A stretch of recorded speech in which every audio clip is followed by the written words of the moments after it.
दोस्तों, आज की हमारी कहानी है गृहस्थ भूत के ऊपर। राम प्रसाद हमारे ज़िले के ही रहने वाले थे और शादीशुदा थे। उनके परिवार में उनके 2 छोटे भाई, माता पिता, पत्नी तथा 2 प्यारे बच्चे थे। राम प्रसाद जी कोलकाता में किसी सेठ के यहाँ ट्रक की ड्राइवरी करते थे। उन्हें ट्रक पर माल लाद कर दूर दूर के शहरों में जाना पड़ता था।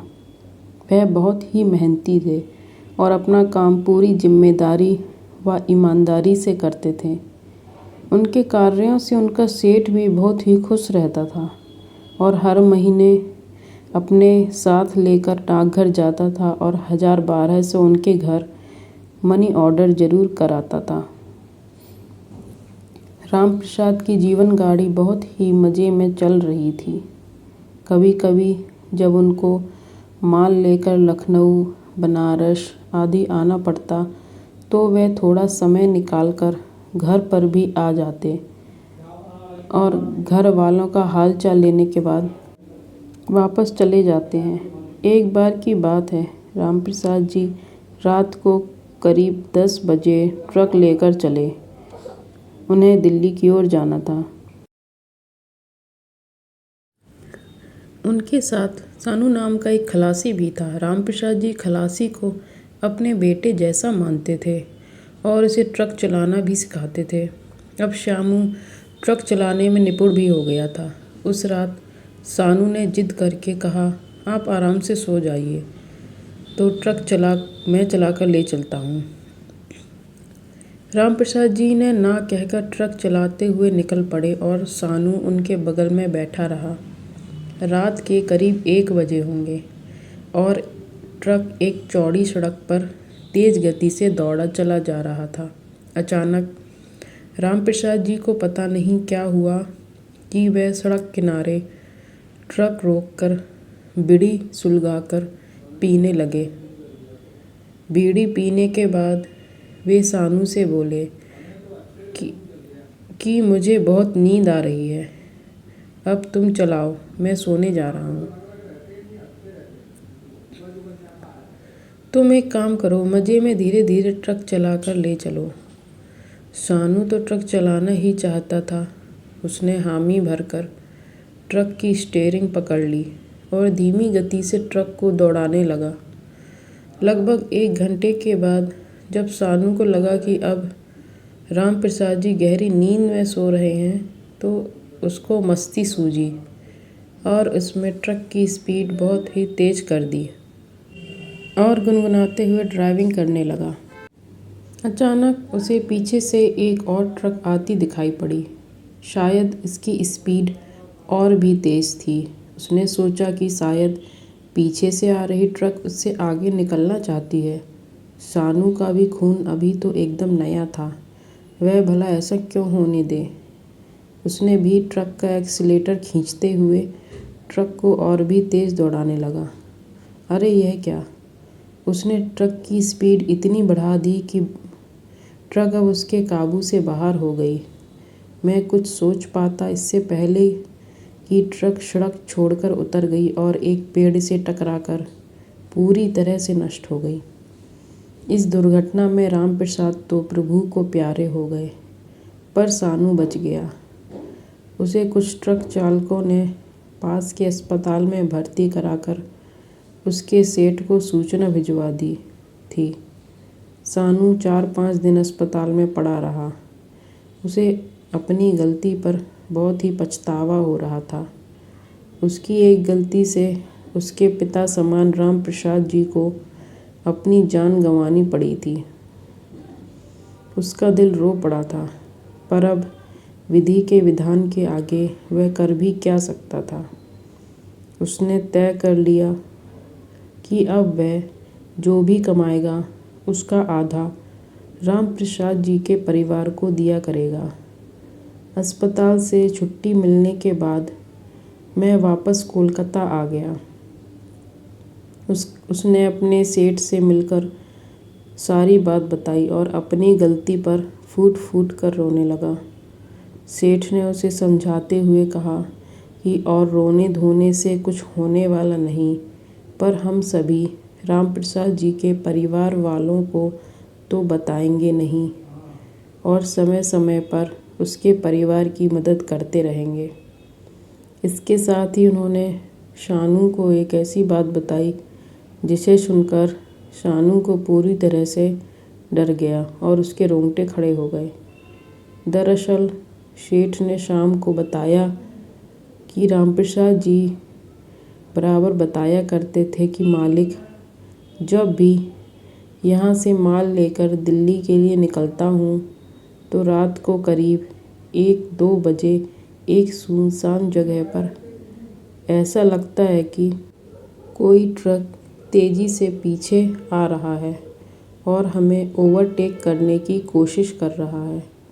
पीछे देखने पर कोई दिखाई नहीं देता, पर ट्रक के मिरर में वह साफ साफ ओवरटेक करता हुआ दिखता है। कई बार तो मैंने अपने ट्रक को किनारे लगाकर उतरकर देखा तो पीछे कोई ट्रक ही नहीं दिखा। मालिक, इस ट्रक के चक्कर में कई ट्रक वालों का एक्सीडेंट हो गया है। समझ में नहीं आता कि ऐसा क्यों होता है।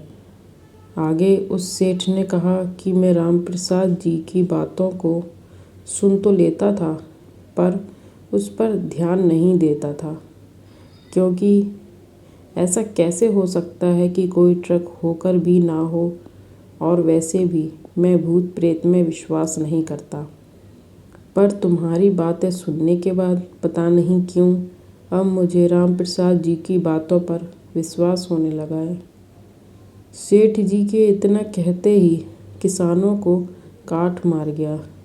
वह चाह कर भी चीख नहीं सका। तो क्या पीछे से आ रहे ट्रक कोई भूत प्रेत था? यह कोई भूत बनकर ट्रक वालों को चकमा देकर दुर्घटना करा देता था। वक्त सबके घाव भर देता है। सेठ जी अपने काम में लग गए और सानू को भी 3 महीना बीतने के बाद एक दिन उसने आकर मुझसे कहा कि चलो रामप्रसाद जी के घर चलकर आते हैं। इस बात को छुपाना ठीक नहीं होगा और साथ ही रामप्रसाद जी के परिवार की कुछ आर्थिक मदद भी कर देंगे।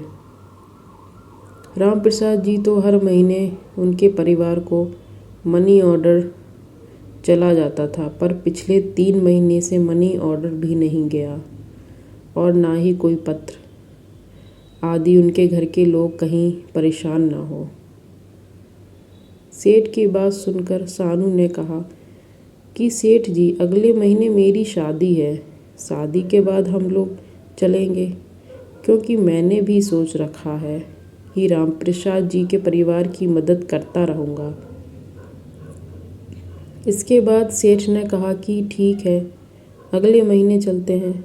मैं चाहता हूँ कि मैं रामप्रसाद जी के बच्चों की पढ़ाई लिखाई की व्यवस्था भी कर दूँ और साथ ही उनके दोनों भाइयों के यहाँ लाकर कुछ काम धंधा दिलवा दूँ। मई का महीना था और दोपहर का समय। खड़खड़ाकर लू चल रही थी। सेठ और सानू पसीने से तरबतर थे। वे लोग पूछते पूछते रामप्रसाद जी के गांव में आ गए थे। एक आदमी ने रामप्रसाद जी के घर भी उन लोगों को पहुंचा दिया। रामप्रसाद जी के दरवाजे पर एक नीम का पेड़ था, जिसके नीचे चौकी पड़ी हुई थी। सेठ और सानू वहीं बैठ गए। उन लोगों ने रामप्रसाद जी के परिवार के लिए साड़ी, कपड़ा, मिठाई आदि झोला लेकर आए थे। वह घर में भिजवा दिए। घर में उन्हें पानी पीने के लिए आया। पानी पीने के बाद उन दोनों ने रामप्रसाद जी के पूरे परिवार को यह दुखद घटना सुनाने की सोची। अरे यह क्या, अभी वह लोग कुछ कहने ही वाले थे, तभी डाकिये की साइकिल की घंटी टन टन बजी हुई उसी नीम के आगे आकर रुक गई। फिर डाकिये ने रामप्रसाद जी के पिताजी को मनी ऑर्डर सौंपने के बाद चला गया। डाकिये के जाने के बाद रामप्रसाद जी के पिताजी ने कहा कि जब आप लोग आ ही रहे थे तो फिर रामप्रसाद को यहाँ पैसे नाक से लगाने की क्या ज़रूरत थी? आप लोगों के हाथ से भिजवा दिया होता। रामप्रसाद जी के पिताजी के मुंह से इतना सुनते ही सेठ और सानू दोनों हक्के बक्के रह गए। सेठ ने थूक घोंटकर रामप्रसाद जी के पिताजी से पूछा कि क्या कहा आपने? रामप्रसाद जी ने मनी ऑर्डर भेजा है। सेठ की बात सुनते ही रामप्रसाद जी के पिताजी ने बिना कुछ बोलते हुए डाक का छोटा टुकड़ा, कागज़ का टुकड़ा जिस पर पता लिखा था, सेठ के आगे बढ़ा दिया। सेठ जल्दी जल्दी से कागज़ के टुकड़े को उलट पुलट कर देखने लगा। उन्हें कुछ भी विश्वास ही नहीं हो रहा था, क्योंकि मनी ऑर्डर के कागज़ पर जो लिखाई थी वह रामप्रसाद जी की ही थी, और वह पैसा उन्होंने पिछले महीने ही उसी डाकघर से लगाया था जहाँ से सेठ और वह बराबर हर महीने पैसा लगाया करते थे। अब तो सेठ एकदम से घबरा गए थे, साथ ही सानू के चेहरे का रंग भी उड़ गया।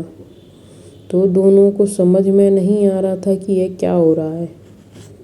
तभी रामप्रसाद जी बोल पड़े, कुछ भी हो, पर भगवान ऐसा लड़का सबको दे।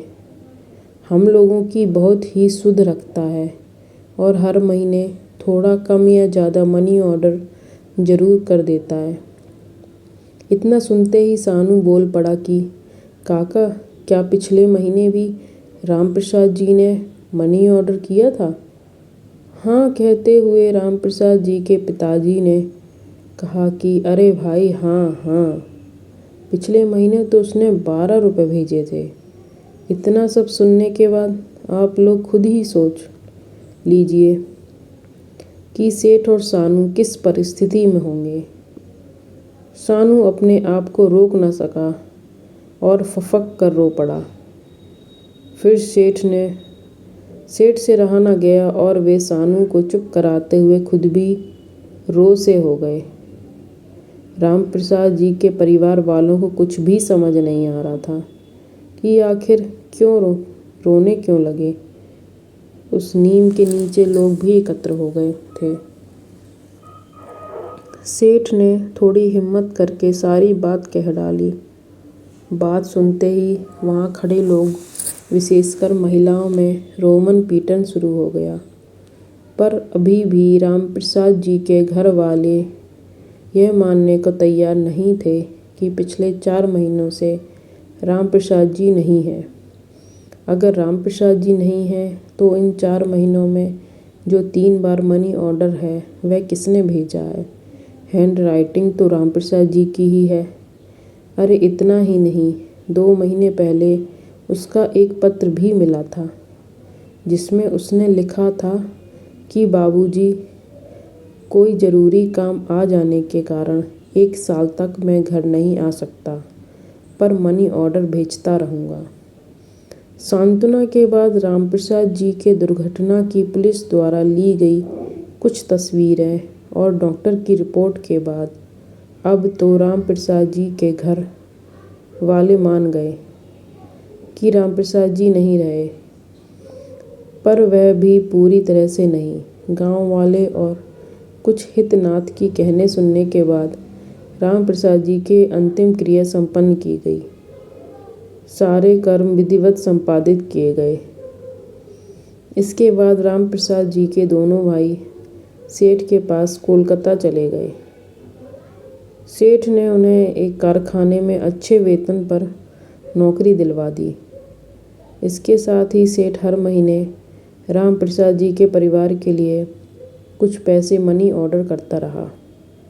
जो भी हुआ, पर अब भी मुझको यकीन नहीं कि उसका पीछा करने वाला ट्रक कोई भूत चला रहा था, और मरने के बाद भी रामप्रसाद जी अपने परिवार को मनी ऑर्डर भेज रहे। खैर, अब रामप्रसाद जी के परिवार को पूरी तरह यकीन हो गया कि रामप्रसाद जी इस दुनिया में नहीं हैं, क्योंकि अब उसका पत्र, मनी ऑर्डर आदि भी नहीं आता। इस घटना को भी काफ़ी समय हो गए। दोस्तों, अगर आपको मेरी कहानी पसंद आई हो तो हमारे चैनल को सब्सक्राइब ज़रूर करें। Thank you.